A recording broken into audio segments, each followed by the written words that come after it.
how much I can spend. Yeah. Do you also go see Gidget? She's my girl. I thought Gidget and I were my special. buddy Gidget the stripper. Yeah, Gidget's gadget. She's a cutie. She is. Well, good. Congratulations on all your high rolling. Welcome for the financial. Yeah, it's Tune in for all the finational advice. It's crazy having bills again. Yes. Oh yeah, you were living. Now you're gonna have to just free. Them days is over. Boo. From fabulous Las Vegas, Nevada, this is Pod Therapy. Real people, real problems, and real therapists.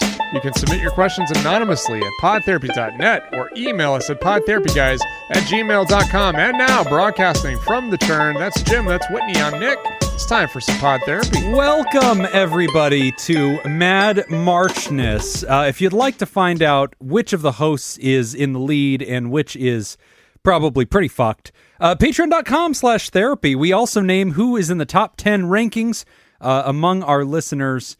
A lot of exciting things. Oh, I'm sorry. We did not get to this in the Patreon part of the show. Our community has been very active with this microwave. Active is an understatement. Oh my God. They opened an entire fucking channel in the Discord. Yes. And they I gotta go scienced the fuck I'm out going to of this look right problem. We've got some. There are some fucking very CERN physicists are working on this yes. in our chat. Yes. Like, this shit is very intense. We've got some real scientists who took some time off work to work on this problem. They stopped solving quantum shit because they were like, no, we got to get to the bottom of this popcorn bullshit. I gotta in say, the microwave. I'm feeling pretty validated. Yeah. Oh, yeah? Yeah. What are they saying? all What are right. the findings? I did write findings down are some pretty good. notes on Did you? this. Okay, good. I wrote down some notes. So special thanks to David Sorensen, Staple Gun 1, Andrew Langmead, and Alec Lancaster, who all together fucking went ham on this. Oh, and we should say, if people are listening for the first time or they missed it, Yes. what is the experiment? What is the theorem? Yeah. The theory is that you shouldn't that the center of the microwave is the cold spot. So the center of the microwave rotating tray is the worst place to put your food. Because you've got peaks and valleys of the waves that are hitting each other and canceling each other out. So that's the least amount of heat generated right there. Yeah. So you should put your food towards the outside. So they created spreadsheets and replicated in perfect science. Where's it at? It's in an entire thread under episodes just called the under microwave episodes. experiment. Okay. And so they posted all their screenshots of all their spreadsheets. Basically, the many experiments that were run included using water in a official Pod Therapy ceramic mug. Okay. And positioning it in different places and then taking the reading of that There temperature it of the is. I water. see it. Then they Oh my did gosh. cheese. They upgraded to cheese to try out something with some kind of content to it. Oh, I feel like cheese is worse. They but okay. melted cheese. It was like It's very Parmesan clear, cheese. though, and it happens quick. And then That's they a good posted point. photos of like, here's the cheese in this position, here's the cheese in that position. Okay. So, and then there was also a lot of like I'm scholarly skeptical of the research. cheese. I have to look at this. They also did a lot of reading, like getting Good. into the manuals and like looking at how these things work. So Alec ultimately posted this as what has, in my opinion, become the official conclusion. And here's what Alec wrote. He said, imagine the scenario where microwaves are just kind of shitty in general and have uneven fields inside of them.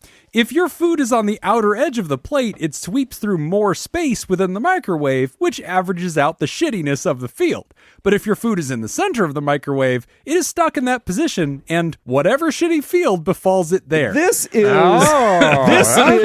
a microwave theory that I can get behind. Yeah, this makes more sense. Maybe your microwave is just shitty. Maybe they're all kind of shitty, and they're just pinging waves in every direction. And so if it's moving on the long arc of the outside plate, sure, it's touching a whole lot of waves in a lot of different directions. It's probably going to get a better average. Yeah. Whereas if it's in the center, it's getting beamed with whatever wave's hitting it. Right. In some microwaves, that will make it way too fucking hot. In some microwaves, it'll make it way too fucking cold. And another thing that I saw in the data was this discussion of like convection heat or something to that effect of like, it'll still warm the outsides first. It's going to hit the outside. And then that's going to get hot, and then that's going to send heat inward toward the center of whatever the object is. Yeah. So the objects are still going to absorb heat from the out to the in, I guess. Yeah, because I looked at this a little more. I look at my microwave because Nick asked questions about my microwave last because I did my own scientific research before any of these. You started. Johnny come lately. Yeah. I believe is what we call them over at CERN. Yeah. Give a fuck about your degrees. Yeah. I also have a PhD that I won fair and square. Earned it. Twice, bitches. How many of you won? Yeah. You earned, what, 1 or 2? Who cares? With your math. Yeah. I earned mine with cunning. Yeah. But yeah, I look at mine. I measured. I tried it again this week. Okay. I tried because last time I did 2 mugs of water. Measured the temperature of the mugs of water, put one in the center and one on the edge, and then the difference between the 2 of them was pretty negligible. Okay. Yes, and I have a theory about that. Well, this week I did it with a mug of water, put it in the middle because some people said that it was some people in here. It might have been Nick. I don't remember who it was. That I was messing it up by putting 2 things in there at the same time. Oh, so this time I poured the water into the cup, measured it, put that in the microwave in the center, poured another cup, measured that, and then after letting the microwave come back down to room temperature, so let it sit there for a while, put the next one in on the edge, did that one. There was a temperature difference after 2 minutes of microwave on high on both of them. There was like a 3-degree difference between the 2. Wow. See, it was a negligible difference. What I was thinking after we But had I think I might have a nicer 3 microwave. degrees is a lot, brother. Tell that to the polar bears. I think, though, the other mistake that was made. I don't want to say mistake. I would say if you're submitting this for peer review, as you are, I would say, as you will. Yes. Yeah. Is that I think a mug of water is too big. Okay. I think the cold spot is smaller than the mug. So it's still going to, the water on the inside of the mug, but on the outer edges of it is still going to heat up, which is going to heat up the entire thing. I think I just have a decent microwave. Yeah. That's what I decided that I think. I think that your construction worker forgotten microwave maybe isn't good. I just think that whatever $10 fucking microwave they left there. Here's the thing. They didn't buy it either. Yeah. They probably found it some way. So this microwave has been through many people's hands. Have you used like a radon detector in this thing? No. Like maybe a carbon monoxide detector in the house. Just check on it. Maybe make sure the room is vented when you're using the microwave. So if you've been on the edge of your seat really wanting to get to the bottom of the microwave stuff, now's the time. Go to the Discord, patreon.com/therapy. When you sign up for as low as $1, you automatically get into the Discord. We have a whole channel. They're still posting as we speak. I see they're posting photos right now of the cheese. No, who said that it was because of just shitty microwaves? I think Alex's hypothesis, as he summarizes all the data, is that all microwaves are just kind of shitty. I think I'm with Alex. Lancaster. Yeah, there you go. Alec. Yeah. Oh, Alec. Okay, sure. Alec Lancaster. I think that he's like, I'm with Alec. It's on this just one. spraying waves in every direction. There's not a lot of rhyme or reason to this, and the arc theory average is better than being stuck in one spot. Nothing would make me happier than to hear that people are joining Patreon in order to contribute to the science of the microwave. Somebody is doing that. I Patreon.com/therapy for only $2 a month. You can join the conversation. Somebody is listening and they're like, fuck. This is why I'm going to give them money. Yes. Just so I can show up, review the data, and tell them what they're doing wrong, and get this figured out. That's without the turntable. I love the cheese picture. With a picture of cheese? Because just random melted cheese. Yeah, no, they noticed that there are striations in the melting. I forgot. Your eyes are not. And so now they're using the cheese in one big pattern to notice where are the microwaves melting the cheese. I like this. It's getting really fucking detailed, guys. It's getting really detailed in there. This is good stuff. And I asked them, I went into the chat and I was like, hey guys, can I get a summary of this? We're going to read it on the show.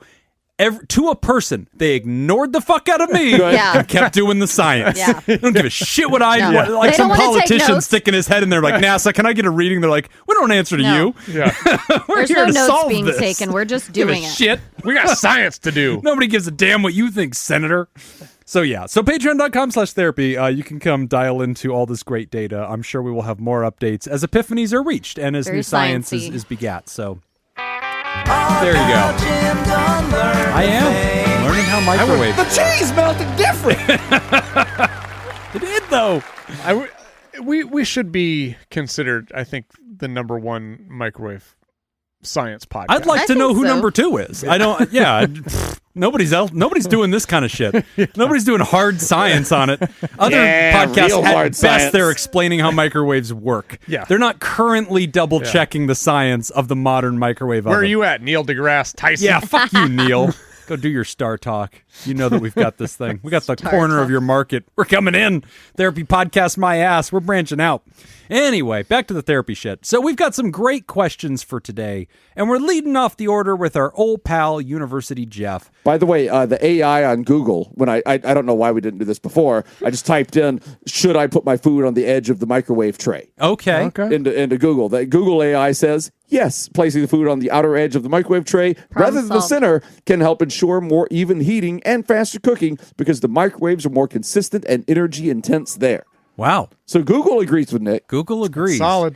These days, anytime I ask Nick agrees with Google a Google. yes or no question or like a should I question, it is so politically terrified that it's like, I don't know nothing. I'm like, well, I mean, is this happening? Like, what's going on with this? Well, nobody knows. I don't know. You should just go ask your senator. And people are saying, Yeah, it's so scared to give me an answer. So I'm surprised you got one on the microwave things. Yeah. I'm sure it would be like, well, look, we don't want to get into this stuff. Anyway, University Jeff writes us about processing emotions as an adult. Hello, Pod Therapy friends. I heard that your reservoir of questions is running low, so I'm emerging from my lurker hole to answer the call. For once, I'm not going to talk about my ongoing relationship troubles, but rest assured, they are still happening. My hopes Love that. my hopes keep getting raised only to be dashed. My heart keeps getting shattered and I keep putting it back together to get back out there and find my special someone. Lots of lowercase t trauma going on. I've gotten into journaling recently by purchasing a new guided journal to help me grow as a person for not only myself but future partners.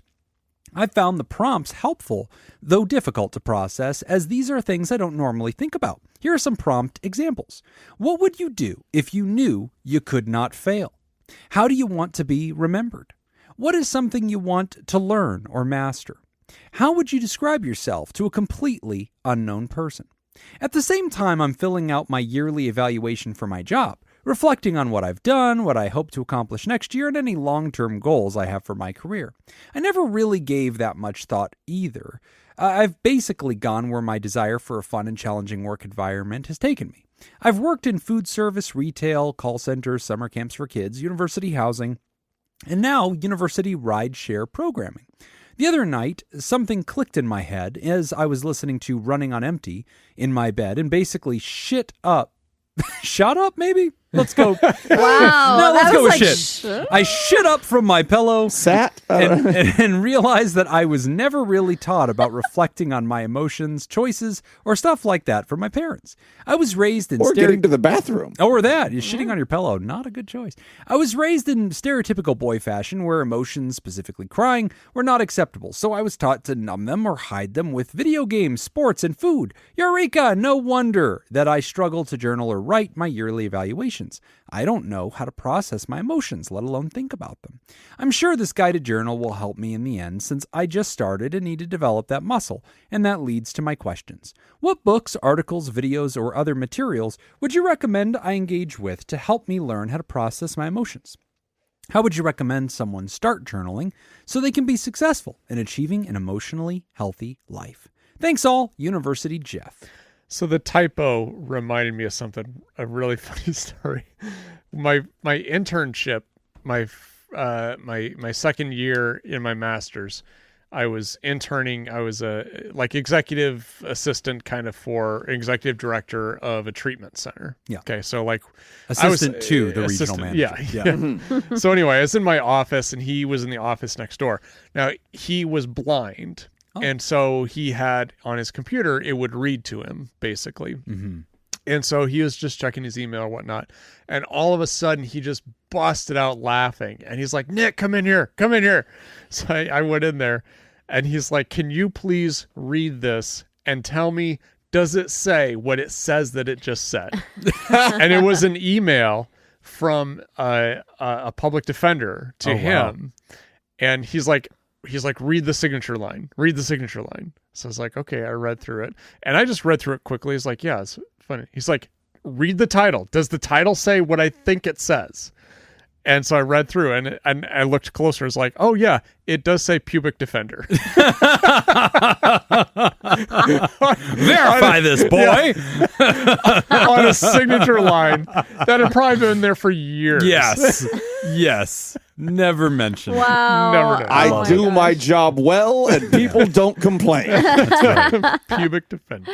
That's like Peter texted me the other day, and I tapped over the sound speaker thing, and it was like he was saying he was on Las Vegas Boulevard, and it said he is on 50 Boulevard, and I was like 50. I was like, what is this translating? LV? I couldn't figure out what he was That's trying to funny. say. I'm like 50 Boulevard. I was like, how is this getting across? And I was so like, funny. LV. I was like, okay. If I was Roman like, numeral read that. why would you That's think so great. just say LV? I don't know. Yeah. Anyway, Yeah. that was a weird Wow. one that happened the other day. Well, capital L, capital V. I know. I'm kind of on Wait. the AI side on this. Well, thanks for writing in, Jeff. Yep, good luck with that. Is it Sounds like you did it.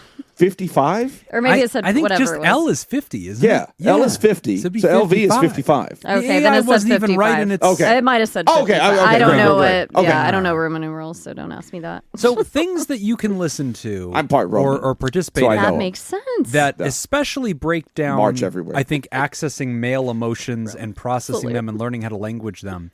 If I may brag for just a moment, I'm really We'll proud allow of it. Pod Therapy for that. Like, we've had people write in the past. We've had a lot of male listeners over the years who have said, I discovered this show. It is predominantly male. It's unapologetically just, assholes being assholes, but Hey! like also taking breaks to like answer Speak for questions yourself. in like this therapy voice and like talking about emotions. And we've had lots of male listeners over the years that have said this show contributed to them learning how to language emotions in a way that felt native, in a way that Yeah. felt true within their lexicon, within their vocabulary, a way to speak about themselves and discuss and even notice things and know how to identify certain words and certain ways that they're feeling and be able to discuss that with their partners or themselves and just access that insight. So if I may, just a quick plug, as you already know, University Jeff, Pod Therapy. I feel like this is something we're doing. Yeah. I think just the journaling, I mean, that's kind of my go-to when you're Yeah. starting out and getting prompts, because I do find that's very common, or have over the years found that it's common for people to not really know where to start with journaling. Yeah, Like, yeah. okay, well, what am I writing down? It's just a lot of pressure Just to a say, blank page. go Yeah. into the abyss. What now? So I did have a client not too long ago who bought this journal online. It's called like a burn book or a burn journal. Yeah. Have you seen Destroy those? this journal. Yeah, or- it's like answer all these questions and then burn Mm-hmm. it after or whatever. And I thought for my younger crowd, I mean, any crowd really, but it's really helpful for the younger crowd because there's a lot of different styles, like different designs on the cover. So you can find one that feels like you, and then answering all the questions just to kind of get the relief of, especially for like teens or Yeah. early 20s, like, I could just burn this in the end, or I could just let this go into the abyss and not feel that pressure of, because this is what I hear a lot. I don't know if you hear this. People will be like, well, what if someone reads it? There's Yeah. still that internal fear. And I kind of relate to that. It's like you find yourself almost adjusting what you write down in a Yeah. journal. Like if someone were to find it and you're like, why? I'm not, Yeah. no one's going to read this. So I but- journal in exclusively two places. Okay. One has to be handwritten because I'm scared the AIs are going to get to it, or one Yes. day wherever I write it is going to be discovered. Yeah. So I will only do pen and paper, and with the idea that I can destroy those periodically if that's what I feel like I need to do. And the other one, which I don't do anymore, but I have done in my career, in the EHR, I'll just create a Oh. fake client and Oh. their record's my journal, and All right. break into this HIPAA kinda fucking cool. file. Yeah. I That's just a don't good think that's idea. going to happen very often. Yeah. I think, like every, Whitney, you probably are not aware of this, but every male growing up has a buddy Yeah. that knows, like, hey, if I die, Yeah. there's a box. Yeah. It's in my closet. Yep. You need to go get it Yep. and destroy You it destroy before my that. family Don't gets open there. it. Don't Don't open you it. open it. You know the code. We all know. Yeah, you don't open It's that. like- But it's here's like- where it is. Yeah. If you have time, get to the computer. I need you to clear those cookies. You know what? Light my house on fire. Yeah, if you Just take my laptop and hide the it. biggest magnet you can find, okay? And you just beat the shit out of that computer with it. Hit it as hard as you can. What about the cloud? Damn it. But I'm optimistic that we as a society can get to that point where like we have friends now that will do this with journals. Yeah. Like instead of You'll find this instead here, of porn it. boxes because porn's on the internet now. Yeah. So we're all safe. Yeah. Right. Nobody But, like, cares. Yeah, so it's fine. Nobody's ashamed of their we don't porn, have but to- we're ashamed of those sad feelings we feel sometimes. We don't have to print it off on laser printers anymore. Yeah, that's right. But yeah, like if like to get to a point where like, hey, this is my journal. Right. Please destroy this. I love that Jeff is journaling, and I like this idea of know. guided journals, Yeah. which really, guys, how has it been 8 years? We never created our own guided journal. Oh fuck. We would crush that shit. A pod therapy guided journal, like just riffing, like deep questions, but also definitely not like shit that we would talk about. Yeah. Yeah. That would crush. Yeah. People would love that. I like that. It's a like fun project. What are you most afraid of? And also, where should you put food in the microwave? Yes. Yeah. I think that we have a little line. breather Pronounce at this the end. word. Like at Say the it out bottom loud. of every Yeah. new like a few pages, Write just this a random word ass, phonetically. Like, Yeah. yeah. Say this. Say Oh, reservoir. why Yeah. have we not done this? Yeah, no, there could be a lot of fun. Like we could have a lot of fun with this. Just make it Oh, more man, interactive. This is exciting. I mean, the Discord is essentially that. Like we have like prompts and stuff that pop up in there, and people like answer questions and share and discuss. I was going to So, say we do practice this it. too. I don't know. I don't love this app so much anymore, but Pinterest, Oh, I yeah. feel like has Yeah. lots of little just. I If thought you're you were gonna feeling, say X. Thought of the day. oh yeah, just like kind of impulsive journaling prompts. There's a lot of different things Yeah. in there, and it's just a few questions, so it's not so overwhelming. Or I have to go buy a journal, or I have to do whatever. It's like something very quick, easy, simple, Right. in one like screenshot, and sometimes really deep questions. But Yeah. I go there a lot when I'm like, I feel like journaling, or I feel like I have a lot of emotions going on. I don't know what exactly. Let me Right. go just see what prompts stand out to me and like focus on one or two of them and go from Yeah. there. But the pen and paper, I'm definitely on Do you board with you ever- there. Do you ever have any clients, or have you ever recommended that somebody not use prompts but just free write? I do. I usually only do that if it's somebody who kind of enjoys journaling to start with. Yeah. If they're like, yeah, I'll journal periodically, or it's something that's even already a thing, but maybe they haven't journaled about this type of stuff or something Right. deeper, then yeah, just start writing and see what happens.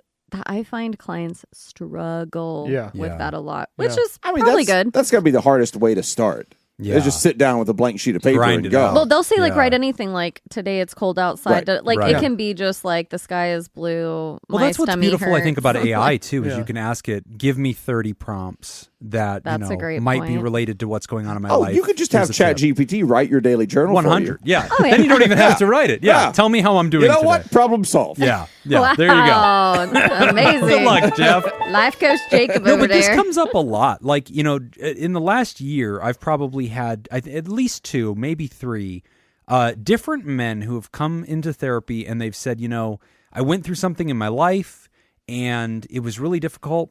And I started looking for YouTube channels, podcasts that were going to help me as a man process my emotions and access this.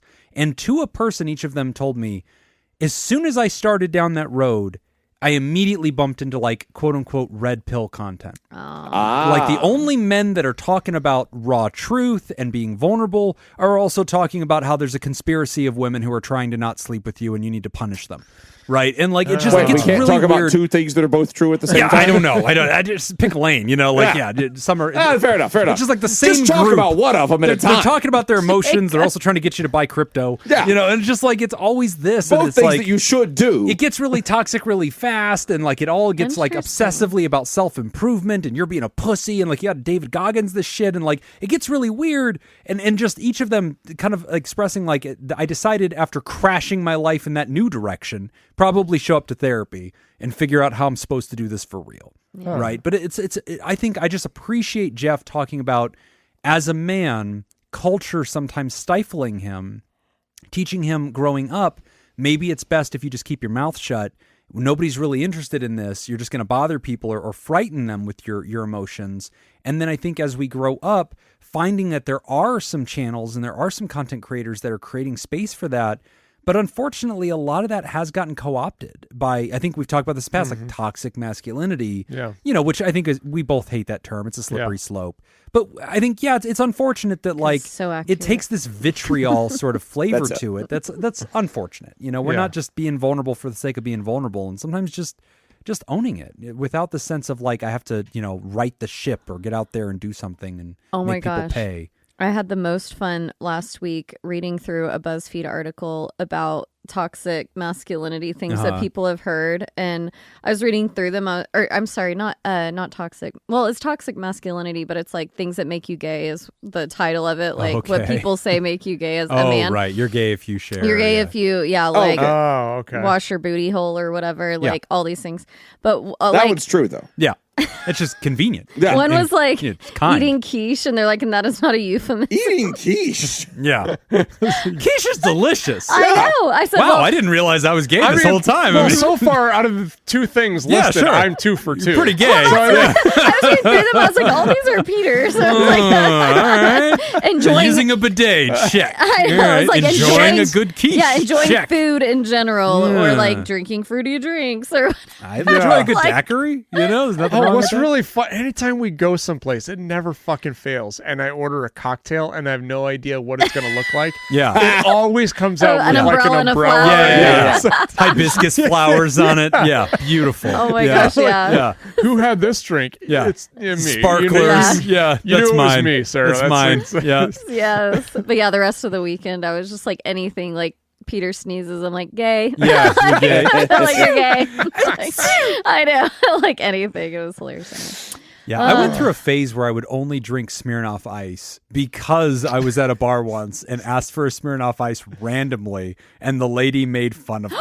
Good. And I was like, okay. And she was like, oh, what are you, gay? And I was like, no, I'm pretty straight, but also now I'm just mad at you. No. Like, now I think, on behalf of anybody who likes this, and why not my gay brothers? Yeah. Fuck you. Yeah. Like, now I want Smirnoff Ice all the time. I don't want her to shame you and call you gay for drinking Smirnoff Ice. I just want her to shame you for drinking Smirnoff Nope. Ice. Yeah. No, it's Now this is call the you hill gay. I die on. I don't want her to call you The gay for hill that. That's I not die needed. What would have been really funny is if it made you like self-conscious. You're like, I mean Zima. Yeah, clearly. Yeah. Not a Smirnoff Ice. I meant White Claw.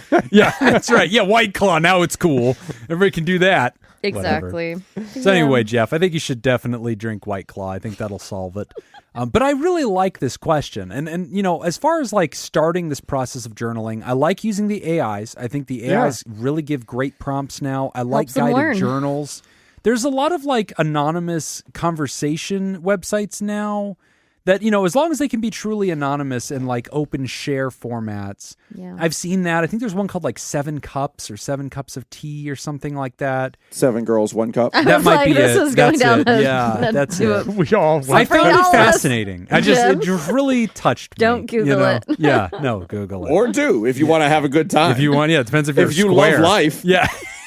If you just want to live a little Yeah. or have something to journal about. After you see that, you'll be like, I have a lot to say. I'm feeling a lot of feels. But I like stuff like that. I think that there's a lot more like on-ramps now to accessing this general insight for oneself. I really like it, but I also like the idea of it just being completely private.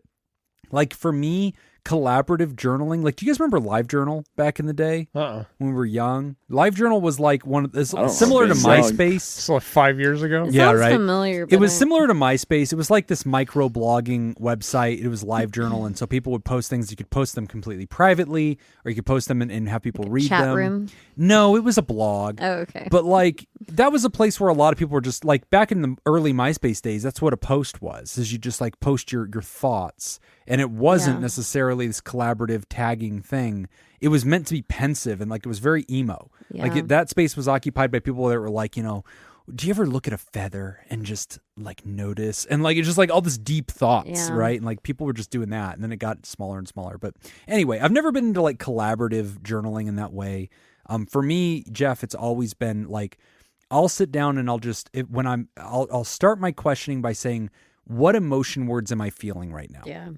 And I have like a handout that I'll go to, the Wheel of Feel, and I'll use that to sort of like try to identify which big picture emotions I'm feeling and then zoom into smaller and smaller nuances until I can like wrap my mind around like, yeah, that word captures what I'm feeling. And then I'll start my journaling there. And I'll say at the top of my journal, today I'm feeling this word. And here's why I think I've arrived at that feeling today. And then I'm just processing the events of my life that left me feeling that way and kind of auditing it. And sometimes like by doing that, I'm proofreading my emotions and oftentimes will read my way out of them or write my way out of them where I'll come out and be like, you know what? At the end of this writing, I think I'm realizing I shouldn't feel that way. That was me coming to a different conclusion. At the end of this, having processed this, I think I'm actually feeling this word about the situation. So like for me, that's a good prompt that leads me in good directions. Well, I mean, yeah, we used to start every day that way at rehab. many rehabs that I worked at. It was always like, you always start the day with identifying how are you feeling right now? Yeah. Like what is the starting point so that you know, because then it kind of puts everything that day into a context. Yes. If I can understand like I can wake up in the morning, I can just check in with myself and I realize I'm feeling very self-conscious. Right. Then now it's like, okay, everything I experience, I kind of remember. Well, I've already identified this. So Right. is this filtering how I'm, seeing things the rest of the day? Yes. You know, It's fascinating how we as humans, so much of our behavior, the way we think, the way we treat other people can all be through this unconscious lens of how you are feeling, which is why there's that trope of therapists saying, well, how does that make you feel? And there's like, oh, what a dumb question. It's like, is it? Is it? How are you feeling right now? And it's fascinating when you throw that at people and they're like, fuck. Okay. Gotta Wow. do some work. If I would do that, if I would ask that question periodically, I'll bet you I'd like stop hurting a lot of people in my life. It's like, yeah, no, maybe. So starting from that lens, Jeff, I think is a great way to do it. But I love this question. I also love you role modeling for a lot of listeners. And, yes, especially the male audience. Like, hey, this is healthy. We got to do this work. We got to sit down and notice these unconscious things, the things that steer us in life. As Jeff said, for himself and also for some of his goals. He wants to be a good partner. He wants to be, a good friend. He wants to be a good romantic partner. He knows he needs to clear his mind's eye and access that inner truth in order to be self-aware, right? Because if you're blowing up on your partner or you're like, oh, I'm feeling insecure or jealous, and like, that might be a you thing, right? Yeah. And if you were doing better journaling throughout the beginning of the relationship, you might have noticed that and had a way to think that through so you didn't make that your partner's problem, right? Yeah. Catching these things earlier on. Yeah. I love this kind of work. So good luck with that, Jeff. And we'll get you that Pod Therapy guided meditations log. I'm willing to take the lead on that. If you want to take the man. lead on the, This would be fun. We could do a really fun project here. I think we should. On the new I think theme we should song? do it. With all original Pod Therapy duels. Okay. And All right. art. Here's the thing. We got the journal. Yeah. We've got the theme song. Yeah. And we have the Pod Therapy calendar. We're still working on that. yeah, The, and the then- Bourdois well, calendar. And the book club. There's also the book club. We're not even going to bring that. That still exists. That's It's not a out thing. there. Yeah. Afterthoughts is Is it? another sub-project Oh, yeah, that does exist in the annals of it did. history. It did. Yeah. All right, we have our tell you what. internship now. Tell you what, because we got interns, we got all these people that want to do stuff. Yeah. If you want to put together a guided journaling exercise for the four of us, there you the go. four of us, you could put together like a 10 or 20 question form for each of us to fill There out. you go. And we could write down questions. We could answer questions Oh, this however they could need to be be fun. done. And then you can put that together Yeah. and send that over to us, and we'll publicize it out. There you go. That's the guided journal. Is like it's not just your answers. You write yours, and then you get to see all of our answers too. Oh, I wasn't even thinking about that, but yes, That could be fun. I was thinking we would just write down, based on different criteria, different questions to have go into the guided journal. cool. But I like our answers being in there as Well, well. also as a role model, right? Because then people could here's be the like, thing. how would you answer this kind of question? Like you read a bunch of therapists answer that and a life coach, a distinguished life coach. Thank you, That could be kind of Doctor, cool. Dr. Life Coach. Thank you. Yes, thank you. How about $5 for the journal that we write? Yeah. $20 for the answers that we get. There it is. I think that's what each. each. And Jacob's is 30, because those are the juicy ones. Yeah. Nobody's yeah. clamoring to find out what Iowa Nick What's wrote one thing as you far as wouldn't his tell secrets. Like, anyone? nah, we all want to hear Jacob's shit. But Jacob's, you have to prove your age. Yeah, Like, yeah. You have to switch. Jacob's I comes am with a over 18, verification. yeah. The verification panel. You don't, because Jim's son is going to explain them to you anyway. That's right. That's He's right. going to explain all of my answers to you in depth. Oh, Lord. His son will do the audio. Yeah, that's Yes. right. The audio version of this. I'm just saying, Oh, I yes. know for a fact that Jim will not be on board and including his son in this. That's right. He should. Yeah. We'll leave him out of this. Yeah. Anyway, Jeff, great question. Thanks for giving us a new project idea. We will let you get back to it. And when we come back, we are answering questions on financial anxiety. You're listening to Pod Therapy. Nick, get ready. Today's episode is brought to you by Robert Brownie Jr., Mintz, Kayla Lansbury, Kevin Chamberlain, Ben Stanley, Adam Hathaway, Dan Martin, Liv, Heyo, Andrew Langmead. And would you like to sponsor the show? You should. Become a therapy producer at patreon.com/therapy. Do it for the- science. The late game has just ended in the NCAA March Madness. Uh-oh. And Jim's place in the order is unchanged. Shit. No, I just saw the shuffle happen. Okay. Yeah. Jesus, dude. Whitney's in 4th place. Bitches. She's leading the pack. Damn. Bitches, Nick's at bitches. 7. Ooh. Peter's doing great this year. Nope. Jim's still he at didn't help me 19. with this one. This time. Jacob's at 10. Fuck, I'm dead. Anyway. I Trivia. hope so. I'm getting hungry. All right. 80s movie trivia or movie quotes. Ooh. Okay. This is fun. What, you're going to give us the quote? We have to give you the movie? Yes. Okay. Shoot from the hip for 2, options for 1. Jim, roads where we're going, Come we on. don't need roads. Give me. Terminator. See, the question is which one? So I know it's a Mr. Back to the Toad's Future. Wild Ride, yeah. part 1, That's right. 2, or Yeah. 3. Debbie Does Dallas. I'm going to say it's definitely Back to the Future, and I'm wondering if it's the end of Back to the Future 1. Oh, Give me Back to the Future 1. you sure? I think it is, because they lead. Yeah, Which I one think has flying cars? well, number 2 does, but I think you got to lead into that with the hook. Okay, it's Okay. got to be the hook of 1. Give me 1. Okay, Back to the okay. Future 1. It is. Yes! It is. Take those Nice. 2 points. Whitney, I feel the need. Oh. The need Come the for fuck speed. on, Emma. Top Jesus Gun. Christ. Got it. Jesus. I'm not even checking these. I know. No. You All know right, that There one. used to be a player who played for the New Orleans Saints called Willie Snead, and there would often be signs for him. There was, I feel the need for Snead. Oh, that's 100. That's the hilarious. best thing Yeah. that could have ever happened. That's pretty good. Yeah. There was a player who played for LSU. He went pro at some point, but his name was like Jarkevius Mingo. And so it was common to see signs, the Mingo ate my baby. Oh my God. Barkevius Mingo was his name. And it was Barkevius Mingo ate my baby. Oh. Okay. Jacob, Top Gun. That's a good guess. Ghostbusters. Top Gun 2. nobody Mutant Ninja Turtles. puts baby in a corner. Teenage Mutant Ninja Turtles. Yes. Yes. Yeah. Yeah. When they put baby That in would that corner. be what's the name of that? Oh, Dirty oh, Dancing. shoot. Dirty Dancing. Oh, Damn okay. it. I almost said Ah. Maverick earlier for Top Gun. I'm like, shoot, what's the name of that movie? I'm like, Maverick. Jim, don't cross the streams. Oh, Ghostbusters. Debbie does Ghostbusters. Debbie does Ghostbusters. Don't cross the streams. I'm glad Jim got the ones he got Egon! because I wouldn't have guessed either. When you grow up, your heart dies. Ooh. Options. Jim's Journal. Final answer. Okay, options are That Heathers, sounds familiar. 1989, Pretty in Pink, 1986, The Breakfast Club, 1985, or St. Elmo's Fire, Oh, my 1985. God. Those are all very I plausible. love all Rat those Pack. movies. Yep. When you grow up, your heart dies. Or Breakfast Weird Club? Science. Or- It is the. Yeah. Oh. Yeah, Breakfast Club. I was like, we're saying almost fire, but I feel like Breakfast Club I is was pretty. definitely I Way was to gonna go, dummy. Oh, yeah. Okay, I was gonna go Breakfast Sure you Club. were. I'm sure. I was. At least it's only 1 point. No, I was, but I was like, well, I haven't seen St. Elmo's Fire. So and it I don't sounds even dramatic. remember that line. In I Breakfast think Club. it's don't when remember that either. Molly Ringwald is talking to the bad kid, the one with the long hair. Oh, yeah. Judd Judd Nelson. yeah, and I think one of them says it because he has that terrible Yeah. childhood, or Yeah. he gets Grow really up. grow up your heart, Yeah. something like that. Jacob, As You Wish. Oh, come the fuck on. The Breakfast Club. Yes.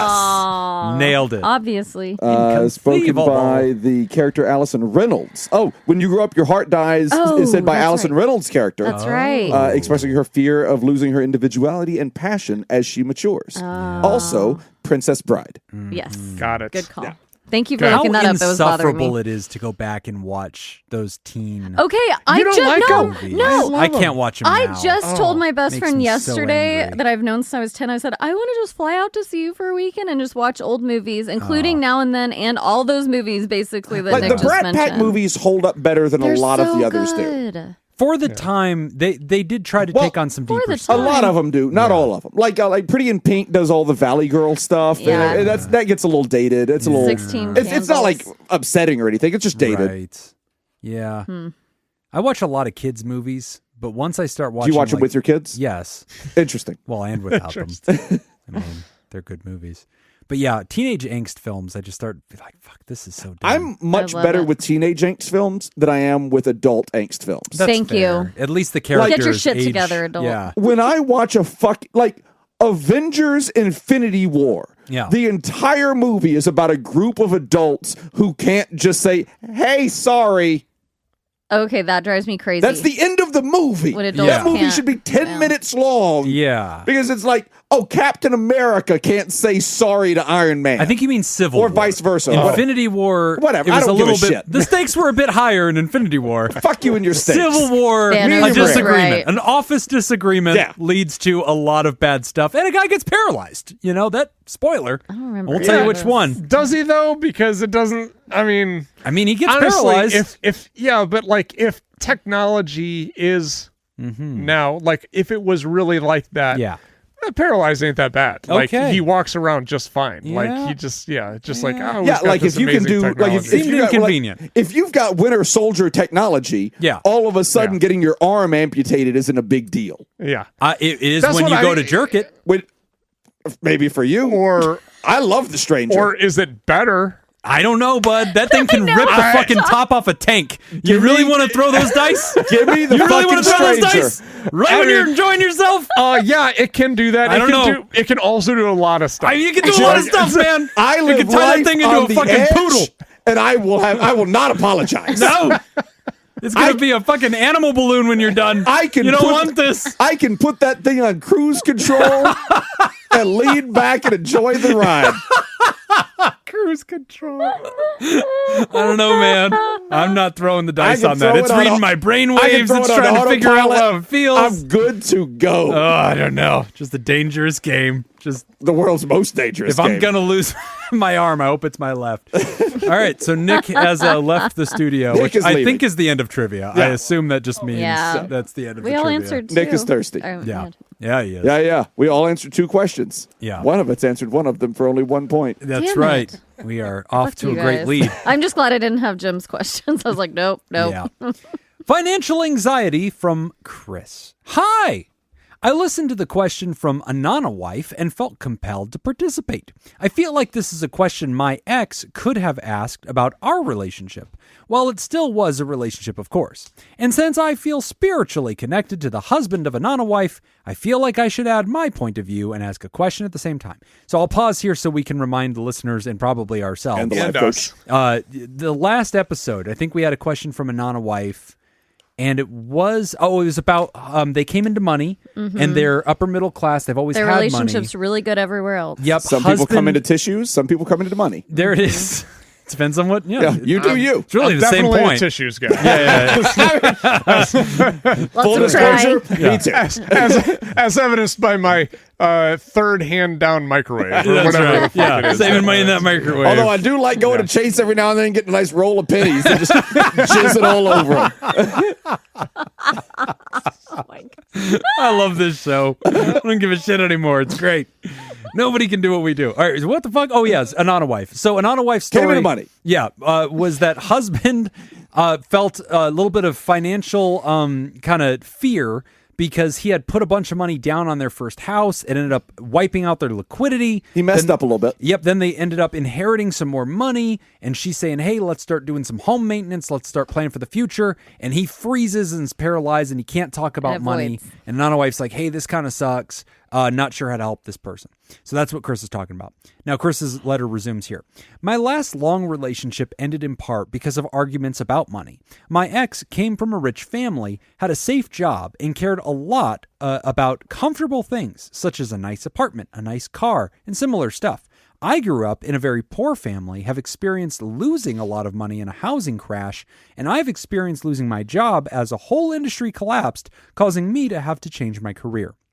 So I naturally have a lot of anxiety about finances, and I've made some poor decisions fueled by my anxiety. I know there's not a fixed number I could see in my bank account that would make me relax, but if I see the number go down, it would feel like the end of the world.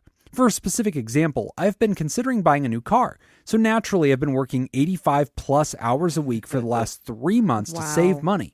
And I've committed to continue with that workload for about 2 additional months. My life is literally gym, work, food, sleep, and repeat at this point. Also, I'm currently considering skipping the car and just saving the money instead, because the number must go up. To circle back to Anana wife, my ex had worked in local politics for a long time and was used to debating people. And if we would ever have a discussion, she would likely win. I used to joke about the fact that if we were to have a debate about the shape of the earth, she could likely take the flat earth side of the debate and still win against me. Mostly this was due to what I termed debate endurance. If I could think of 3 arguments against buying a new sofa, she could think of 15 arguments in favor. So it always felt like a choice between A, just agree and try to hide the distress I felt about spending money that I did not feel comfortable spending, B, lose the discussion and then hide the distress I felt when we had to get the sofa anyways. So I hope that explains how someone can just suffer and accept spending money they clearly feel uncomfortable spending, especially if you know that at some level the distress is a bit irrational. So here are my actual questions. Number 1, how can I relax a bit around the money issue?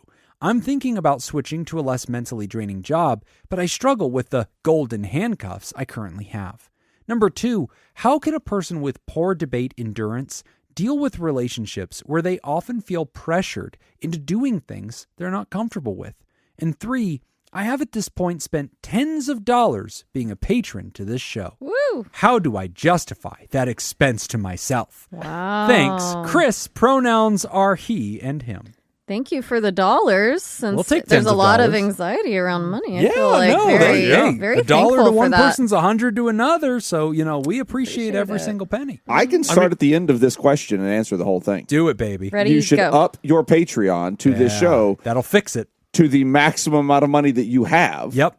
And then you don't have to worry about that money anymore. Number 1. That's one Done. And number option. 2, whatever arguments you have, Jacob has at least one more. Yeah. At least 15 yeah. more. And if you don't want that fight, if you don't want the smoke, Oh my gosh. swipe the card. That's it. And there won't be no trouble. Don't start none. There won't We're be so none. helpful. I believe that is the official motto of Pod Therapy, a show that wants your mental health to improve, but also wants that money. Anyway, thanks for writing in. I Not did. ashamed to ask for it. Not afraid to flex the muscle when we have to. Pay up or we send the life coach. He's going to get that wallet. Yeah, this kind of hits on something I did mention during that question, which is that we didn't really know how the writer and Nana wife was talking Right. to his spouse, and like even this current writer, Chris, him sharing his perspective, it doesn't even sound like his ex was trying to be Right. rude or mean or bulldozery or whatever. It just sounds like she was trying to share her point and get what she's she wanted. Being persuasive. But the reaction for you is, okay, I need to back off. This is how I'm coping. Right. And so I kind of like that you shared your input, because that does give nuance to a situation that can sometimes feel like, oh, one Right. person's in the wrong here, and it's not. It's just both people are coming from their own backgrounds and Right. coming together and bringing all their shit to the table and saying, how do we decide what's Right. quote best? Well, to me, I think one of the things that's really tricky about financial conversations is that on one hand, they are and ought to be hyper rational. You're sitting down with your spouse and they're saying, look, this is how the maths. Here's why this is a good investment, or it's a good use of spending, or this matters. et cetera, et cetera. And like, that's a really difficult conversation to have because it presumes that the entire conversation is just hyper rational. I think it's really important when you're talking to your partner or anybody else to upfront acknowledge we're having an emotional and values-based conversation too. Yeah. For me, I may just value seeing that number be really big. That's because important. every dollar in there is $1 further from calamity. And I'll never feel safe, but I sure as hell feel more like safe than less safe if that number is bigger, right? And so you wanting to buy a $2,000 couch, for you, that solves a practical problem. That would feel nice. There's all these positives. For me, I'm $2,000 closer to danger, right? And that frightens me, or the payments. So like, I'm a big fan of not allowing the narrative to take shape that this is just a hyper-rational mathematical conversation, because it ignores the reality that money is an emotional conversation and a values-based conversation. Right. And I think whenever you can lead with that, like you can't have a hyper-rational conversation about sex. You know, you're like talking to your partner and you're like, hey, I think we should try the back door. And they're like, I don't feel comfortable with that. I'm like, okay, great. Why not? Your discomfort, though, needs to be overcome because it's rational. You can't get pregnant this way. There's no reason we should be against this. Blah, blah, blah. Here's 10 other, here's a video of how great it feels. Like, and I Sir, want this. This is a Wendy's. And so, like, you would never presume to be able to have a That was a good- hyper-rational that was a good conversation insert. about anal. I don't think you can do it about finances. I sense this is Jim's next book. Yeah. Look, I have some arguments, okay? I just want to be heard. Very I just solid want to be heard, okay? Talking your partner into anal and other dad vice ways. More fatherly advice. More Why big we daddy only have advice. you two as our kids.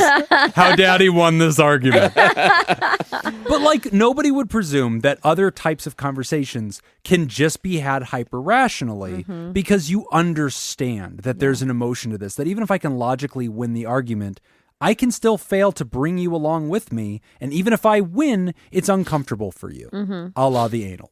So like, I think the same thing here with finances. Like, even if you win the sofa conversation, they're not going to enjoy sitting on it. Man, this really lines up with the anal thing. Because again, you didn't get their emotional consent. Lining And I it up feel is like important. emotional consent is a big part of how you make sofa decisions. Well, I yeah. hope you've Like, timestamped this. There's so a lot of really good fucking drops in anal. here. I mean, I don't know if any of it stands up well on its own. Jim's just stop being but it's so always anal left and it to be won't be a satisfied. A problem. lot of listeners are nodding along right now. Yeah. Like, no, he's right. I don't know how to explain it, but he's right. Sofas and anal are the same thing. They're real close. I mean, they're real close. Emotional consent. And the question that you bring up is, how do you get past the Right. irrational side of the emotion, right? Sure. Like when does it stop being like, okay, we have Right. emotions tied to this? Yes, because there is emotion tied to money. But at what point do we stop? Like, I love that the writer that Chris even shared, every time I see the number go up, I like that. But Right. where's the limit? I won't even buy the car I'm saving up for. Right. Because all this bonus money that I set aside for this car, now I look at it and I'm like, well, I don't want to lose this. It's a lot of money. That's, Yeah. It's scary to let go Yeah, of I that can, money. of course. Oh, I 100% relate to that. Yes. Because that's what I've been doing over the last 5 years. Is I've just been slowly building up Yep. my emergency fund. Right. And like I had a number that I needed to hit Yeah. for it to feel comfortable that it's an emergency fund. Right. Did you gauge that I- based on months? Like, Yeah. this I think many it just months? ends in 69. I think that's always how Yeah. it Well, that's a is. given. Yeah. 696969.69 Yeah. is what I was It's very going for. specific. Yeah. Y'all I got are- 69 y'all- more cents y'all to are- We're almost there, y'all are- baby. Y'all are 12 at heart, I hear. Whatever But, like, gets you there, man. Whatever the age of consent is. But like I, In Louisiana. In the calculator. so Okay. I had this number in mind. I hit that number, and then I was just kind of like, oh, let's keep Right. going, Keep and going. and, Yep. and then it's like, okay, well, I've got enough now where I can take X amount of dollars, put Right. that towards the down payment of this new vehicle, and I still have Right. my original goal Right. in there, but boy, did it hurt. Yes. Like it really hurt Yes. to see that go. And even though Emotionally. but like, everything. And so everything is relative, right? Right. Right. So prior to having that goal, it seemed so far away. And then I passed it, and then I went way past it, and then looking back and seeing that same number from the other side was scary. Yes. Yeah. Yeah. And that same rationale is how problem gamblers, of course, keep going past the point where they win and keep on playing until they lose it all again. Yes. Yeah. Well, and there's that old joke by Chris Rock that says, this is dated now, but he said if Bill Gates woke up tomorrow with Oprah Winfrey's money, he'd jump off a building and slit his throat on the way down. Right. And it's just that perspective of any of us to have Oprah Winfrey's money be the luckiest person on earth. But if you've surpassed a number and now you're reduced to that number, there's a horrible sense of loss. Yeah. And it feels like you're in free fall. In fairness, I bet Bill Gates' mental health would still be okay if he just woke up with Oprah's money. I bet he'd be really surprised. Yeah. But I bet it'd stay on the building. Yeah. Well, today. I think 2025 Bill Gates, he could handle it. Yeah. There's a version of Bill I don't think could. No. I don't know. Billy. But yeah, how do you navigate that and how do you adjust? I do tend to want to go a little bit the logic route and say, and try your best to look at your finances from a standpoint of, because you've had such loss. I mean, going through loss through a housing market, your whole job, like just market going away. That would be horrible and scary. If someone said there's no therapists anymore, AI is taken over. Bye. Ooh, that would hit pretty hard. And so I think trying your best to kind of like ground yourself, bring yourself back to reality and say, this is what I'm doing now. This is how much I'm making. This is how much rent, mortgage, whatever, food, all that costs. This is my emergency fund. Set that emergency fund higher. Set it for if I went 2 years without work. I don't care. It can be more. But I think there does need to be a cap on it to say, this is what I'm telling myself. This is what I'm sticking to. And as you look through and see that this is doable, this is achievable, our thoughts will affect our emotions, and CBT at least. I think there's the thing that I always like to kind of remind myself too is that I'm not going to be able to take any of this with me. Right. Yes. And so that's the other thing, like I think I don't want to die poor. Right. But I also don't want to die with a whole bunch of money. Yeah. Because then it's kind of like... I do. Just kidding. Yeah. I think I would like to. You want me to die with a whole bunch of money? As long as we're in the trust. Are we in it? Because then yes. No, as long as it's pod therapy money, I'm great with Women it. live longer, so yeah. So I remember back in the day when I really was into NASCAR and like watching a lot of the races and stuff. They would say like the best engine is the engine that blows right after you've crossed the finish line. Oh, okay, yeah. Because it's like it was pushed to the upper limit. It pushed to the absolute limit, and then it was done. Yeah. Right? There was nothing left. Gave in the up tank. every single thing it had. Yeah. And so that's kind of how I feel like with money in a way too. Is like I don't want to die with absolutely nothing, but like if I were to just die with $1 million in the bank, part of me would be upset and like, oh, what could I have done with that? Like, what kind of experiences could I have had? Even if it's not like just me doing shit with it, could I have done something philanthropic with it? It is interesting though, because you can do that after you die. I mean, the writer Chris, but I won't get to feel the feeling. You won't I want feel people to know how great I am. I know. I want them to admire me to my face, not at my grave. Can't hear that. I can't hear "thank you" when I'm dead. Yeah, fuck that. I can't hear "oh, you saved my life." Yeah, no, fuck that. Burn the money. I don't give a shit. Don't put a $1 into that children's hospital. Unless I can hear the thank yous. Yeah. Burn it. Oh my gosh. No, but I understand that theory. It's funny because I'm playing this video game called Stardew Valley and you run like a farm. And my daughter gets really mad at me because I figured out how to make a shitload of money, and it's basically get into the wine industry. So like I'm like growing all this special fruit, and then I've opened up a vineyard on my farm where I'm like aging this shit in casks, and like I built all these cellars, and like And my daughter's like, please, can I please buy a fucking horse? I just want to buy a horsey. And I'm like, no, Dad needs every dollar. She's like, why? Why are you making millions? So I can make more millions. I have point in this game except now making she money. has just a sliver of knowing what it's like to be your business partner. Right. Can we spend this money? No, don't spend that money. We might need that money. You never know.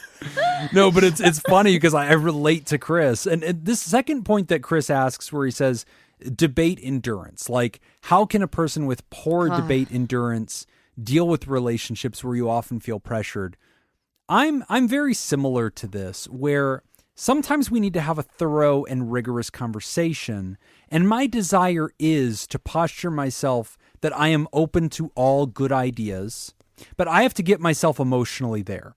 And so sometimes when I'm having an argument with my spouse or we need to talk about something important like money, I need to check in with myself. And this goes back to University Jeff's question about self-awareness and personal awareness of emotion. I need to start by checking in with my emotional vocabulary and finding the emotion word I'm feeling right now.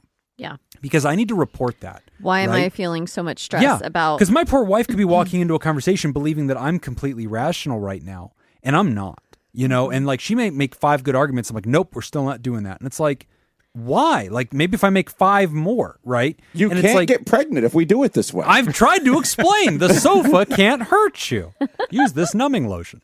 So, this is where I feel like we need that emotional insight to be able to say, look, I know that this is an emotional conversation for me. I'm not comfortable with it. And I just want to try new Nick things. is not okay with the nature of the show this evening. It's great. This is a great show. My stomach has not felt good all week, and now We're helping. Since you got the car. So the way that we deal with that poor debate endurance, I think telling people up front, hey, look, you're not going to win me over with a machine gun barrage of arguments. Please don't. At some point, I feel fatigue with this like next argument. Can you please at some point be emotionally curious? Can you make that part of our conversation? And I think most partners find that kind of language interesting. If you say, hey, in this conversation, can I also ask you not just to make 35 arguments for why we need a new refrigerator? Can you also try to pivot sometimes being emotionally curious and check on me? Because I will admit some of my thoughts are irrational, but knowing that is not going to solve this, right? You can get consent, but that's not what you really want. You really want buy-in. You really want me to be enthusiastic with you and feel peace with this too. If that's really your goal, if your goal is just to buy the thing, then you can win and you can bulldoze me. But if you really want me to be a part of this and feel peace with this and enjoy what we're going to buy together or whatever's going to happen, I need you to check in on me and be emotionally curious. So I think those disclaimers and self-evaluation up front, Chris, that's the way that you ultimately get some peace with this, because I don't know a way to like win the argument if you don't have that endurance. Yeah, that's a little bit what I was... There it is. Yeah. Win that argument. I was like, what's this? That's nice. Endurance. Yeah. Put that couch up there. Speaking of 80s, that's very 80s. That was 80s. Yeah. I was going to mention the emotional side, because typically people can't, I'm sure some people out there can, but most people cannot argue with your feelings. You're like, hey, I feel stressed thinking about spending $3,000 on the couch. And they can come back and say like, well, this logic. You say, I hear all that and I still feel stressed. Right. Like, you're not wrong. Yeah, but I'm still here. Like, they I'm still can say in that, my but emotions. if you're, just still, identifying your emotions and sticking with it, or it makes me scared and all these things, I think that helps bring your partner into that emotional It also space. lowers the defensiveness, right? Because if I feel like it's not me versus you, but it's me and you versus the problem we're trying to solve and my emotions, that is so much better for me. And if for example, Chris in this case is the one saying, well, I don't want to buy the couch.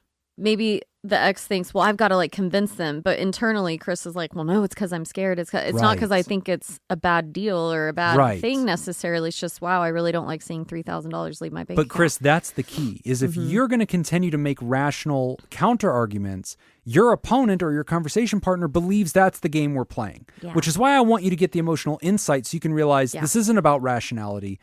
I have 30% of my concern is probably I have real objections I'd like you to answer. 70% is my trauma, my emotions, my struggles, and my partner needs to know that that's the differential. That way they can know how to adjust the conversation and their posture so that they can go from soothing me to debating me, right? So that's important. And not that I disagree with your points. I like those points. To play the devil's advocate. How dare you? Okay. Okay, What go an on. asshole. I do think, though, that there comes a point where emotions sometimes become a card that's played in a discussion that maybe it doesn't have a place Okay. to be played. That's fine. Like, so let's just Like take, manipulatively, or not necessarily manipulatively, but like we are paying, we're paying too much attention to this piece when Yeah. it shouldn't be a factor. Like, I'll give you an example of something that, let's just take it to an extreme and then we can kind of dial it back.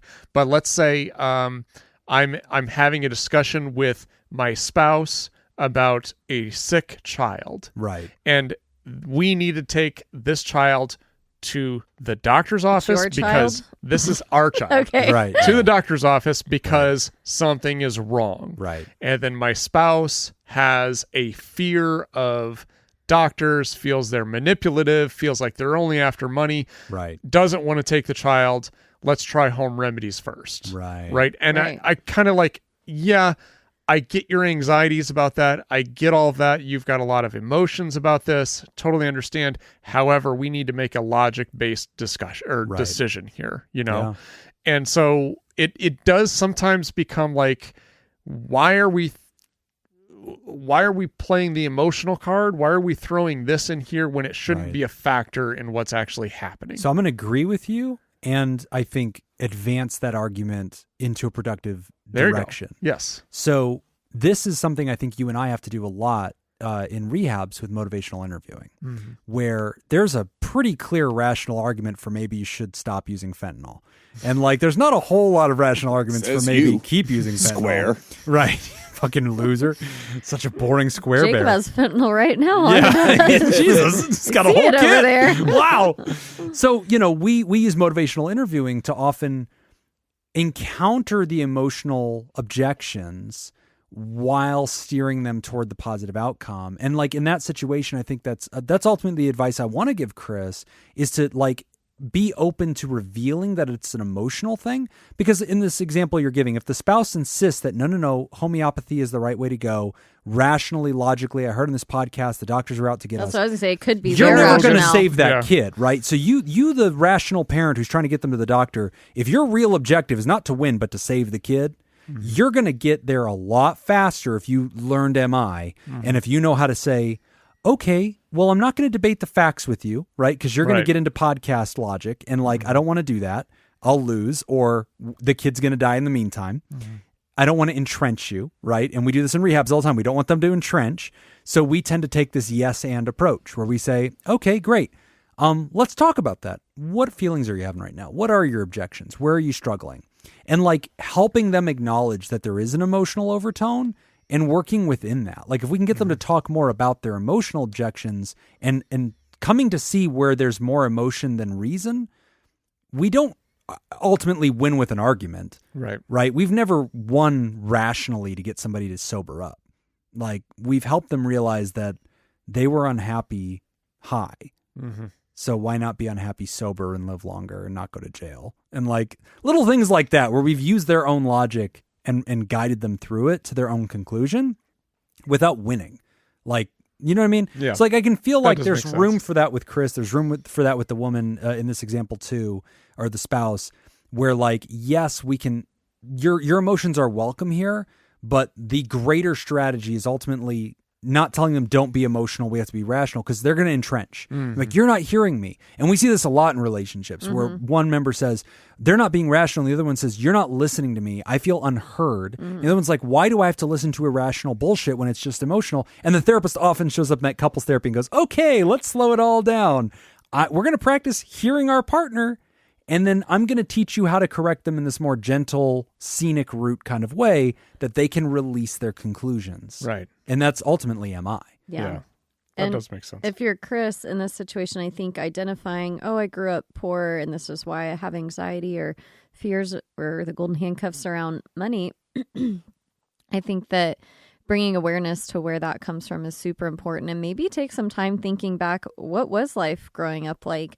clients I've worked with that come from really low income, poor situations, you really have to dive in and say, like, well, how did my parents or family spend their money? When was it okay? Like, why am I feeling that anxiety around a new item? And maybe if you're poor, when you got a new item, you couldn't even use it, or you didn't want to use it. Like, there's a lot tied emotionally to growing up without. Yeah, there's definitely a historical perspective and a traumatic experience, and then like the diminishing marginal utility of money. You know, this concept where like every dollar that you have is less valuable than the dollar that came before it.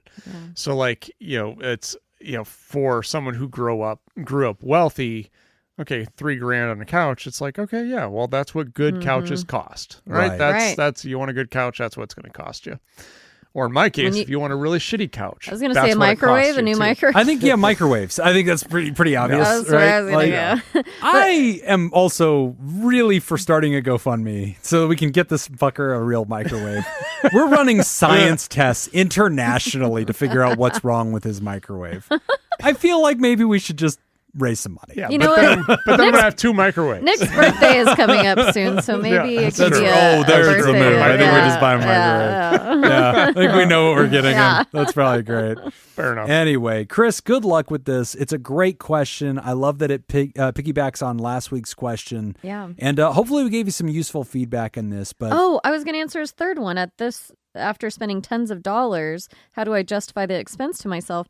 Write in every week a there question. you go. Yeah. And we'll answer it. Yeah, there you go. Just keep them, spam Keep the writing. questions. Get your money's worth. Yeah. But Could be your therapy. and thank you for your support. You know, really, honestly, the tens of dollars, it does mean a lot to us. Here's what this tells me, and it's something that actually Matt Donnelly says on Ice Cream Social all the time, which is, if this I show... hate my wife. Yeah. Yes. I remember him saying that. He does say that. Heil Hitler. Yeah. Another good drop. Yeah. Oh, shit. I just own that now. GM. That's his ringtone. No, but like, That just automatically sent to UNLV. if this show is worth more than $0 to you, Yeah. then Yeah. it's like, yeah, okay. From that perspective, it's like, okay, well, if this show has helped you and you've financially contributed to it, then that's great, and you should feel okay about that. Like we do 4 shows a month. We do 8. We really do 8 shows a month if you are a Patreon. Yeah. And so for 8 shows a month, $10 a month doesn't sound too bad. Some people can't do it. If you can't do it, you can't do it. Yeah. Then that's when you go out and you do some legwork. You go out and you tell people about us. Yes. You leave reviews on different sites. Yeah. You do all of those things. And if you can, you do all of those things, and you throw $10 a month into the kitty, and it keeps the show going.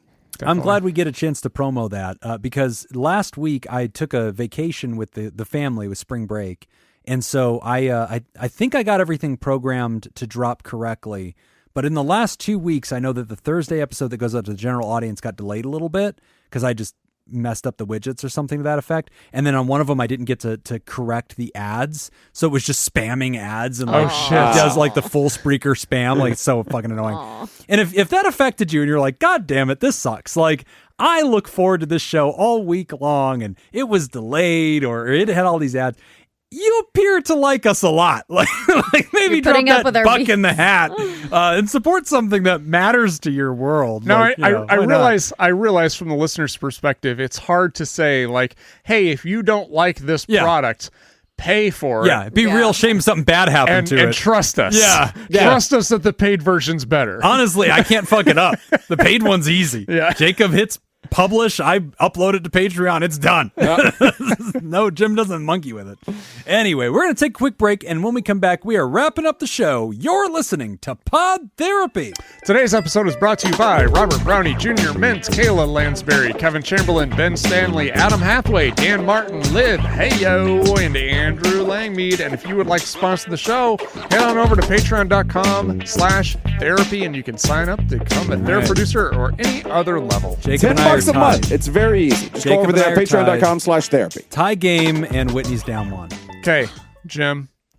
Here's Johnny. Oh, fuck. Oh, okay. Okay, that's confusing because it's a quote of a quote. I think. Oh. Fuck. Is it One Flew Over the Cuckoo's Nest? I'm just talking rhetorically. Do not register that. It's the guy from One Flew Over the Cuckoo's Nest. Fuck. You just have He's to get in 1 something point, else. I guess. He's in some. It's A Few Good Men. I No, think- no. It's fucking. I think Jim is trying to get to Jim McMahon.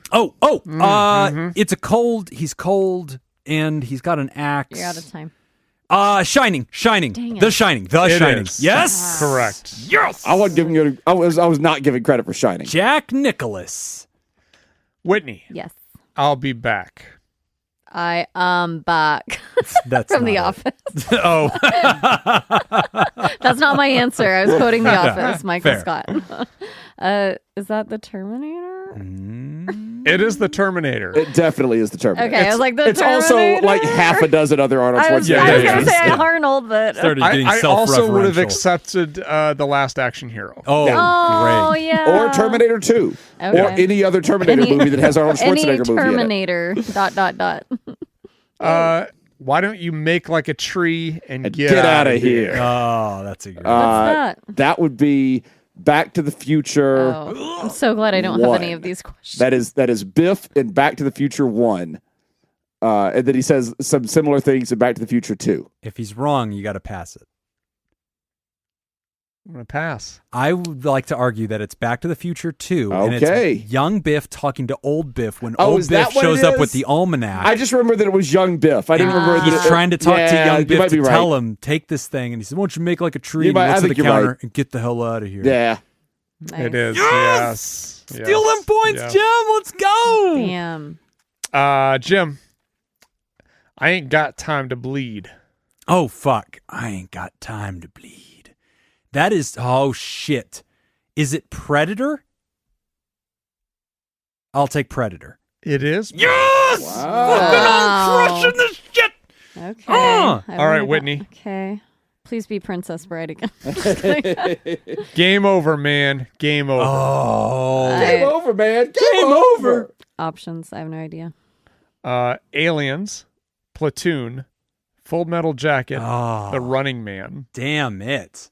I mean, now I'm just going to tell you that I'm confused. Bet you I'm could mixed suck a between- golf ball through a garden Yeah. hose. Because there are two movies on there that I run together in my head. Yup. Say the answers again. Sorry. Aliens, Platoon, Full Metal Jacket, The Running Man. Oh my god. And what's the quote? Game over, man. Game over. Game over. Platoon. I don't know. I'm guessing. Uh, Full Metal Jacket. Oh, it passes. I passed. Oh, I wait, passed wait, that. sorry, what? I said Platoon. Oh, then it's Full Metal Passing. Jacket. It's Alien. It is Yes! Aliens. Alien? Wait, what was the quote? Game over, man. Game man. over. Game over. Oh. I was gonna guess that, but I was like, why would it be Game Over in Alien? So I have not seen Predator or Alien. No, me neither. What? You Yeah. never saw I Predator? haven't seen any No. of those movies. Oh man. All right, Jacob. Oh. Last one. Hold on, I'm still looking up Biff's Make Still Like a Tree pissed line. off about the He's like, I I'm think gonna get it's my in points. both. It is, but definitely the context and the actual quote. Well, if it's in both, then he's not wrong. Well, it's not in Right. both. It's Oh, he's showing us a Yeah, video yeah. with no captions. no. But it's Biff and clarity. Marty in the cafeteria in the first movie. And there's no sound, but trust us. Yeah. Oh, Also, my favorite quote like that of like make like a tree and leaf Why don't you make is like a tree and get out of here? that's Back to the Future. but no, the quote that was was- and get the hell out of here. No. I don't think so. What do you mean? That would be number 2. No, it says get out of here. Ah, shit. All right. Yeah, I think it's both. All right. Okay. All right. You I'm know what? reclaiming my President points. All right. Okay. All right. He keeps his points, but I keep the alien point, which Yeah. still puts me up 1. Yeah. Okay, Jacob. What? I'm too old for this shit. Oh, god damn it. That sounds familiar. Great fucking movie. How does Jim know all these? Oh, I'm I guess too I old. just grew up on this shit. I Like, guess so. I had older relatives that were constantly. I mean, I only know it's the. a lot of movies. Oh, it's one movie. Okay, It's other movies quote this movie Fine. because the quote is so good. fine, but that means that it's in the other movies too. I guess. Whatever they were thinking when they wrote it down, it's still in there. Jim's up by 1. Yeah. Yeah. All right, then give me options. All right. Oh, Beverly Hills Cop, Oh, that's pretty Lethal good. Weapon, Oh, Die Hard, 48 hours. I've only seen All the first good one. movies. Shit. All good movies. Die Hard I'm or too old for this shit. Lethal Weapon. It's like Man. Lethal Weapon. Because they're both. It might be Danny Glover and Lethal Weapon. Danny Glover. It might be Danny Glover and Lethal Weapon. And it might be. It could easily be Die Hard. I think it's Lethal Weapon. It is lethal. Lethal Weapon. I also would have accepted Maverick.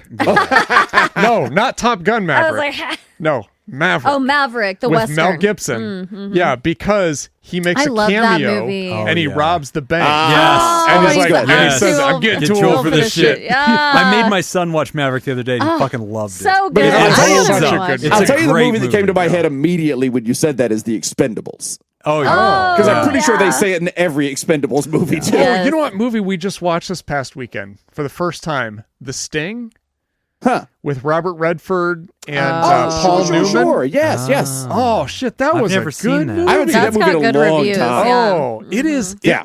It was like.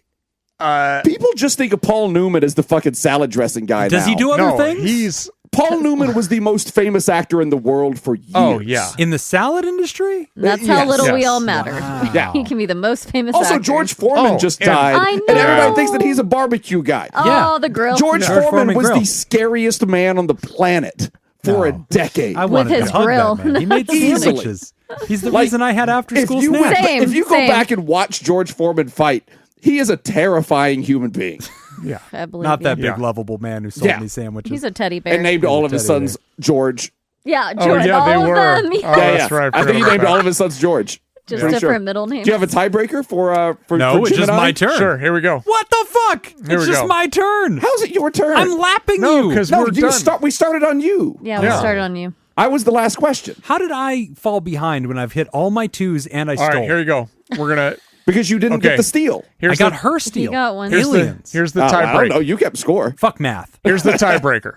All right, you got to buzz in for this one. Oh, Jacob shit. have an Okay. option at Is it my a steal? buzz or do we have to Yeah. say? Can we just No, say I the didn't even answer? get an No, option you gotta because buzz. Jim yelled and screamed until he got his No, I'm steal not points good for me. at Whitney, Typical Jim. Yes. your job is to figure out who buzzes in first. Oh, okay. Okay, no. here we go. Are you going to stop reading the question when someone buzzes Yeah. in? All right. Life moves pretty fast. Buzz. Life moves pretty fast. You got to stop and I don't have to get the quote. It's Ferris Bueller's Day Off. Yeah. It is. Wow, Yes! that's a good one. Yes. Oh, I give me love that that. doctorate back. I didn't bet anything. He knew better. God damn it. Should have put some stakes on that thing. Yeah. You still have Could've to pay been for my sushi. You could have put some stakes up against that doctorate. Shit. Got to put some sushi against that doctor. Yeah, this is when you need to have somebody betting sushi against Yeah. you. I know. You need to fucking offload this sushi bet I that you got. know. I need to start aiming for that because it is not looking good. Remember that one year when I won and then instantly bet the sushi and lost? Oh, that was the best. It was the best. Like the next after he forgot won, about I had that. forgotten that too. Yeah. The next week after Jim won, Yeah. he bet sushi on trivia or whatever it was and lost and had to buy Oh, sushi. no. Yeah, Jim. Jacob was the loser of the sushi bracket. That's right. And I bet him the sushi that I was right, and it was double or nothing. And that was it. He was gonna have to buy me sushi twice, Jim. and I lost. Double I or ended up nothing. buying my own fucking sushi. rejoicing. Like a loser. What was the trivia? Who knows? I don't remember. I didn't I remember wanna that this know. happened until I'm just now. sure it was very difficult. I'm curious. As we wrap up the show, we want to remind you can sign up at patreon.com/therapy. You get our extended show. We usually hang out for up to an hour before the yeah. show. Every show, when you hear us laughing and coming in, that is just Jacob hitting the theme music mid-sentence Yeah. when we're doing something. I hit the button to Sporadically. start the show when I think the show needs to start. Yeah, that's it. Unlike Brady thought that we just chuckle artificially. Everyone to get start ready. the I'm hitting show. record Also, and start laughing. That was a great interview. I listened Oh, to you did? it. That Good. was wonderful. Yep, that was really fun to reminisce and hear him telling old stories about me getting all sorts of trouble when I was a school teacher. It was, very interesting to hear him talk about you as a teacher, but it didn't sound like a teacher. Yeah. It was funny to hear him say Jobin lacks tact. I was like, all right. Yeah. Nick's heard. like, what? It's just funny Heard. to hear people say things that are definitely true. Yeah, I was just like, oh no, that was he nailed that. Anyway, you can catch our extended show every week, ad-free, a day earlier, on time, by the way, and enjoy our live chat Discord community where we do science, and our weekly deep dives, interviews, skill shares, research roundups, and rants. What's coming out this week? It is a deep dive on the series or the movie Inside Out. This is the 4th installment by our intern Emma, who takes you further and further into the mysterious minds of the Disney characters in Inside Out and relates it to practical psychology. So check us out, patreon.com/therapy. We've got some new people. Who has joined the Theraparty, Nick? So we got some new folks. We've got new Therapals, Emily Murphy, welcome to the show, and Lenny. Awesome. And we've got a new Therapod, Neck Pubes. I feel like I remember a letter from Neck Pubes. I think because so. it ended up in our quote Hall of Fame. So in our Discord, we have a channel that's just quotes from the hosts randomly taken out of context for the show. I believe the channel is called Out of Context. And there is one in there where Nick says, I agree with Neck Pubes. Is that really? Yeah. That's pretty funny. So yeah, control F that channel. It's pretty great. Anyway, we'd like to thank the benevolent, revered, generous, and flagrantly pro-therapy diehards who love you all so much they give till it hurts, the Thera partners Dirty B and Pickett. And we want to thank our bosses, the mysterious and shrouded Illuminati members of the fan club, the Thera producers. Thank you, Jake Schneider, Myra, Robert Brownie Jr. Mint, Smitty Scoop, Judy Schneider, Kayla Lansbury, Malia, Leon Kassab, Mason Miller, Richard fucking Macy, Carolyn Albert, Kevin Chamberlain, Tess Miller, Sammy Scoop, Ben Stanley, Slapping Your Face, Sarah Smith, Adam Hathaway, Byler T, Mike Helm, Paris, Darren Cunningham, Lib, Team Monaco, Thunder, Cougar, Falcon, Scoop, Heyo, Oscar Swanrose, A Sunny Boy, Slurpy Kai, Motherfucker, Sandra McWaffle, Dan Martin, Hannah Marie, Andrew Langmead, Emma Kane, Alina, Cody the DeLorean Guy, Sam Cohn, Brady Malachek, and Gabriel Adame. And if you would like to hear this episode uncut and unedited, And why wouldn't you? and enjoy our spontaneous side projects, go to patreon.com/therapy, and thank you for supporting mental health. That's all the time we got for this week's session. Want to thank our landlords, Matt and Mattingly's Ice Cream Social Podcast, and thanks to those of you who contributed to our show today. We really appreciate it. But remember, pod therapy isn't something to keep all to yourself. Share the episode with the world. Tag us on the socials when you do. It's at PodTherapyGuys on Instagram, Threads, and Twitter. It's /PodTherapy on Facebook. And don't forget about all the extra goodies at patreon.com/therapy. If you want to submit a question to the show, ask anonymously at podtherapy.net or email us at podtherapyguys@gmail.com or by clicking the link in the episode description to be taken to our anonymous Google form. I'm Nick Tangent. I'm Whitney. I'm Jim. Thanks, and we'll see you for your appointment next week. I love this quotes thing. I want just movie want to quotes tell you. forever. I know. That is I love the movie best. quotes. We could do that for every decade, and I will suck at everything that is not the 80s. 30s. Oh my God. 22 skidoo. Silent. Honestly, that would be pretty You're great. a pretty dame. Buster Keaton. Correct. Goodbye. Bye.